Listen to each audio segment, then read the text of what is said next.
உச்சரிப்பேளா? மத்தியான நேரம் பாய் போட சொன்ன மாட்டேன்னு சொல்லுவியோ? மாட்டேன்னு சொன்னா சும்மாவா விடுவேள்? மெட்னிஷோ கூப்பிடுவேள். ஏன்னா நாளை சங்கதி நாளை பார்க்கலாமா? இப்போ அடி அடைச்சுக்கலாம்.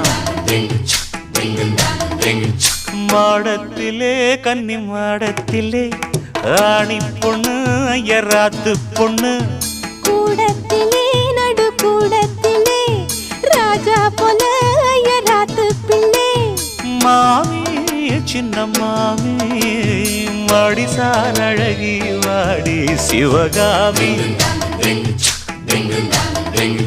மாடத்திலே கன்னி மாடத்திலே ஆணி பொண்ணு ஐயராத்து பொண்ணு. கூடத்திலே நடு கூடத்திலே